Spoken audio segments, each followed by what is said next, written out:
नमस्कार जय Jagannath mama's kitchen को आपण मानक स्वागत। फ्रेंड्स मु आज नहीं आसी एक स्वीट रेसिपी। यही रेसिपीटी आमे गोटे भेजिटेबल ले प्रस्तुत करिबा। भेजिटेबलटी है गाजर। गाजर रे आमे यही स्वीट रेसिपीटी प्रस्तुत करिबा।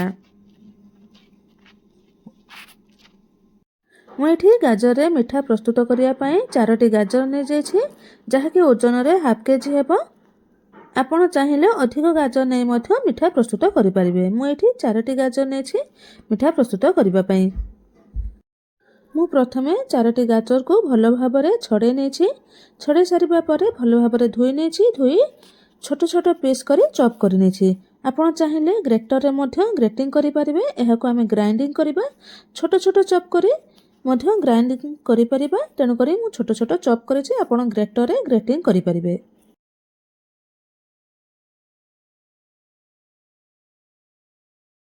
वर्तमान गोटे ग्राइंडिंग जार रे चॉप्ड गाजर को दे दबा। गाजर दे सारिबा परे हाफ कप चीनी दे दबा। हाफ कप क्षीर दे दबा। आपण जदि अधिक मीठा चाहुथिबे आ टिके अधिका चीनी दे परिबे।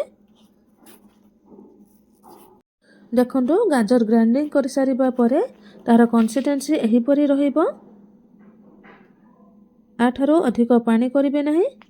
वर्तमान गैस रे गोटे कढ़ाई बसे नेबा। कढ़ाई बसे सेथिरे गोटे चम्मच घी दे दबा। देखो घी मोर ये बसी जाइए जमा बाहर ना। मुझे गोटे छुरी मध्यम घी को बाहर कर घी टी गरम हो मुझे हाफ कप सुजी देछि। आपण पतला सुजी नेबे यही मिठा प्रस्तुत करने। जदि आपण पाखरे पतला सुजी नाही ताहले आपण मोटा सुजी को ग्राइंडिंग करी नहीं पारिबे। गैस को सिम रखी सुजी को भल भाव भाजी नेबे। सुजी भाजी सारिबा परे आमे ग्राइंड करी रखिथिबा गाजर पेस्ट को सेथिरे दे दबा। दे भल भाव मिसई नबा। वर्तमान एथिरे हाफ कप क्षीर ऐड कर दबा। ग्राइंडिंग बेले आमे हाफ कप क्षीर यूज करथिलु। वर्तमान आउ हाफ कप क्षीर मु एथिरे ऐड करिछि। टोटल 1 कप क्षीर एथिरे यूज हेछि। क्षीर को दे भल भाव एही परी घांटिबे। बारंबार एही परी घांटुथिबे नहले तळे लागि जिवो। मु एठी गोटे पिंच हबो फूड कलर यूज करिछि गाजर रो कलर बढ़ेबा पई। आपण चाहिए फूड कलर यूज करि परिबे नहले नेचुरल कलर रे मध्य स्वीट प्रस्तुत करि परिबे। एहा ऑप्शनल रहिछि। आपण चाहिए फूड कलर यूज करि परिबे नहले स्किप करि परिबे।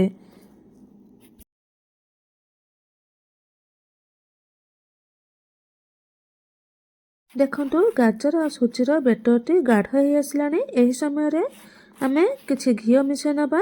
मु एठी घी गोटे चामच रो कम हेबो मिसै नेछि।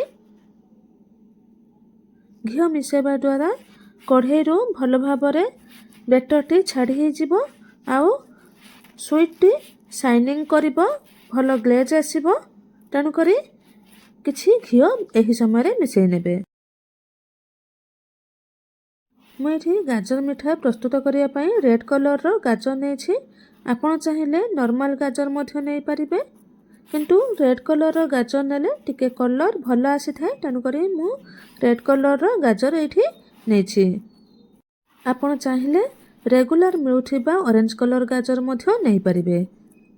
एही रेसिपी वीडियो देखि आपण जदि किछि सजेशन देबा पई चाहिए आपण कमेंट सेक्शन ले देई पारिबे। एवं भिडियोटी किपरि लागिला कमेंट रे मध्य जणाई पारिबे। भिडियोटी भल लागिथिले लाइक शेयर एंड सब्सक्राइब करिबे। देखंतु मु कथा हबा मध्यरे हमर गाजर भल भाव गाढ़ हो जाइछि। वर्तमान मु गोटे प्लेट को बाहर करि नेछि। बाहर करी एहाकू भल भाव ठंडा हबा पई किछि समय छाड़ी दबा। वर्तमान आउ एक पैन बसे नेछि।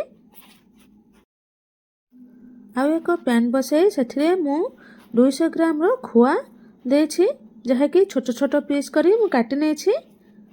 खोआ मध्यरे मु देछि हाफ कप चीनी पाउडर।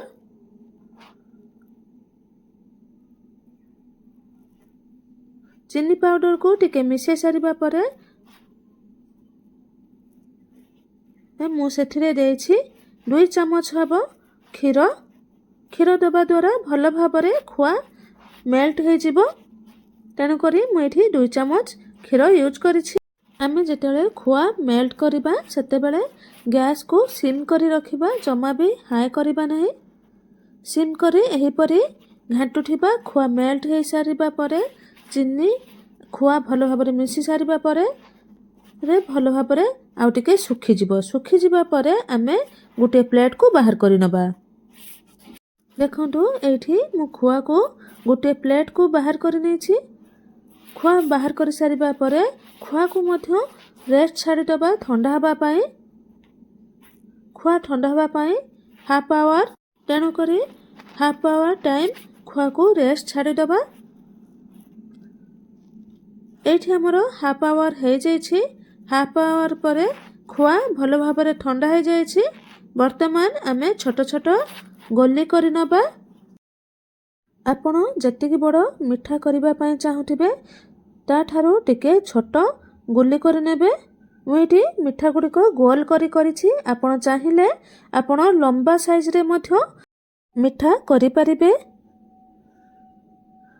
ଆପଣଙ୍କର ଯେଉଁ ସାଇଜ ପସନ୍ଦ ଆପଣ ସେହି ସାଇଜରେ ପ୍ରଥମେ ଏହି ଖୁଆକୁ କରିନେବେ।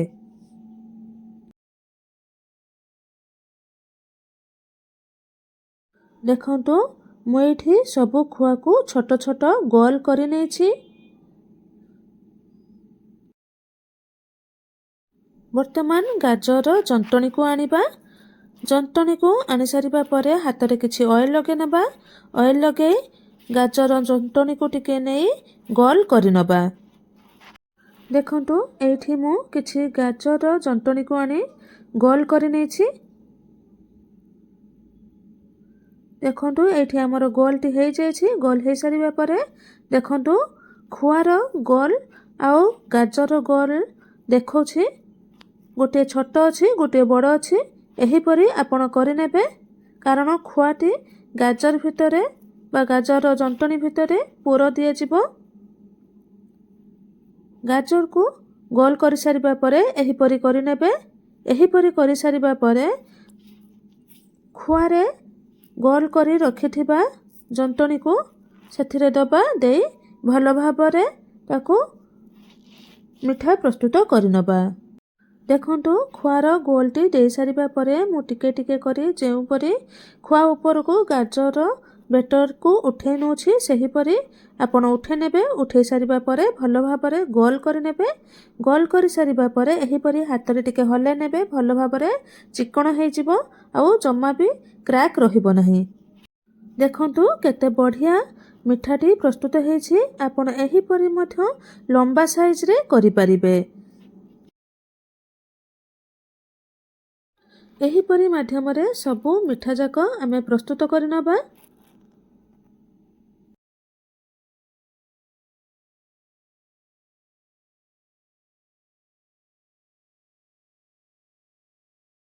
ଏହି ଗାଜର ସୁଇଟ୍ ରେସିପିଟି ଦେଖନ୍ତୁ, ଘରେ ବନାନ୍ତୁ। କିପରି ଲାଗିଲା କମେଣ୍ଟରେ ଜଣାନ୍ତୁ।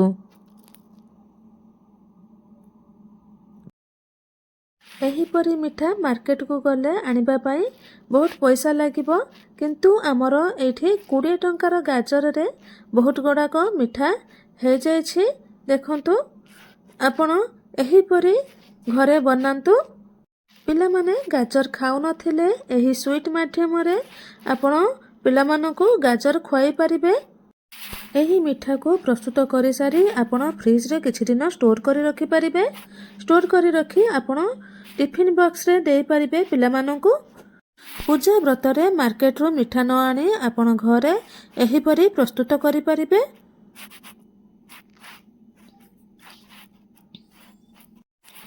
ଦେଖନ୍ତୁ କଥା ହେବା ମଧ୍ୟରେ ଆମର ଏଇଠି ସବୁଯାକ ମିଠା ପ୍ରସ୍ତୁତ ହୋଇଯାଇଛି। ଦେଖନ୍ତୁ 4ଟି ଗାଜରରେ ବା ଅଧା କେଜି ଗାଜରରେ କେତେ ଗୁଡ଼ାକ ମିଠା ହେଇଛି, କେତେ ବଢ଼ିଆ ଦେଖାଯାଉଛି। ଏହି ସୁଇଟ୍ ରେସିପିଟି ଭଲ ଲାଗିଥିଲେ ଲାଇକ୍, ସେୟାର ଆଣ୍ଡ ସବସ୍କ୍ରାଇବ୍ କରିବେ। ରହୁଛି, ଧନ୍ୟବାଦ, ଜୟ ଜଗନ୍ନାଥ। ପୁଣି ଥରେ ଦେଖାହେବ ଆଉ ଏକ ନୂଆ ରେସିପି ଭିଡ଼ିଓରେ। Till then bye bye.